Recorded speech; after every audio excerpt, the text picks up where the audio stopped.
les bienvenus dans l'œil de Karine, toujours en direct du Mondial de l'automobile. Chaque jour, je vous prépare une petite surprise et tout de suite, je vais essayer la Smart Electric Drive. Juste le temps pour vous de découvrir une nouveauté. Il s'agit du Range Rover 2013. C'est parti. En fait, effectivement, le Range Rover est sorti en 70, donc ça fait plus de 40 ans que le Range Rover existe. Donc pour nous, c'est un événement majeur. Tout est parti en fait de mots d'ordre de clients qui ont dit aux designers, faites la même chose mais en mieux. Donc en fait, l'objectif, c'était toujours de faire un Range Rover.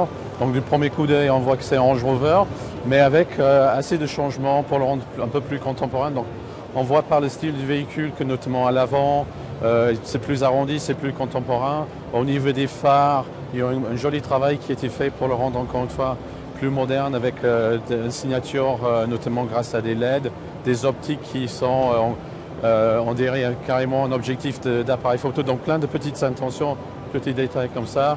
Pareil à l'arrière du véhicule, il y a eu les mêmes changements au niveau de forme arrière et au niveau des optiques. Mais le gros travail a été fait au niveau technologie, en fait, et notamment grâce à la technologie aluminium. Donc en fait, entre la version précédente qui avait un moteur V8 diesel et cette voiture que vous voyez derrière, elle a perdu 420 kg. Donc on l'a mis en régime et grâce à l'architecture, le monocoque en aluminium, le véhicule a gagné, perdu plutôt 420 kg. Donc qui bénéfice au niveau des rigidités, donc tout ce qui est tenue de route, performance, mais également au niveau des consommations, au niveau du CO2 qui change radicalement. Le gain de poids aussi nous permet de mettre une motorisation un peu plus petite aussi, qui est le 3 litres V6, qui a les mêmes performances en fait que le V8 sur la version précédente. Donc nous offrons aujourd'hui deux motorisations diesel et toujours le V8 essence suralimenté à 510 chevaux. Elle sera commercialisée à partir du mois de janvier 2013 et les tarifs sont disponibles effectivement. C'est un véhicule qui démarre à 89 800 €. Pas mal du tout ce petit bolide, hein. En plus, il se décline en 7 couleurs différentes et tout de suite, je vous propose de regarder d'autres nouveautés. C'est parti, je vais faire un tour à nouveau.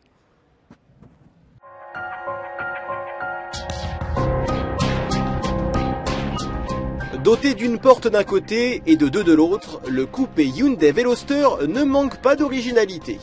En revanche, beaucoup lui ont reproché son manque de punch. Alors pour faire taire les grincheux, Hyundai a trouvé la solution en dopant l'auto au turbocompresseur. Le 1,6 litre suralimenté de cette nouvelle version développe ainsi 186 chevaux contre 140 pour le modèle classique. De quoi réussir l'exercice du 0 à 100 km/h en 8 secondes 1 et atteindre une vitesse de pointe de 214 km/h.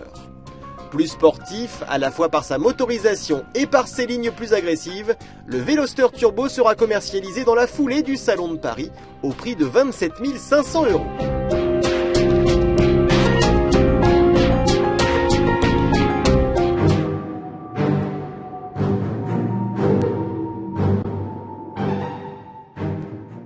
Quelques mois après la berline série 3, le break touring fait sa mue, dévoilant un 5e opus toujours très dynamique. Museau bombé, naseau saillant et optique effilée, la dernière génération de BMW série 3 Touring s'illustre par son style agressif. Sans surprise, le break touring reprend cette expression belliqueuse en faisant évoluer doucement ses lignes, en prenant soin de ne pas sacrifier l'habitabilité. L'empattement allongé de 5 cm et la longueur en hausse de 9 cm garantissent ainsi plus d'espace aux valises comme aux passagers. Bref, les Audi A4 à vente et Mercedes classe C-Break vont devoir compter sur cette nouvelle BMW.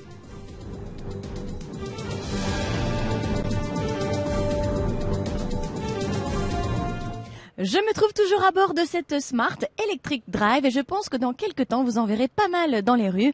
Et tout de suite, place à un concept car. Il s'agit du Suzuki S-Cross. Regardez. Quant à moi, je m'en vais faire un petit tour et je vous dis à demain pour de nouvelles aventures au Salon de l'Automobile. Bye!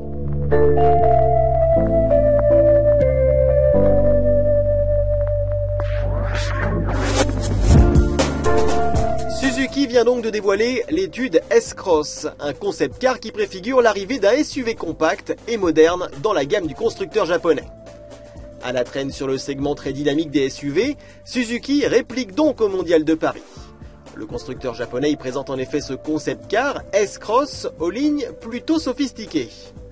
Le but est évidemment de rivaliser avec la référence, le Nissan Qashqai en personne. Un objectif qui n'est actuellement pas à la portée du petit SX4 et du gros Vitara, cher au constructeur nippon.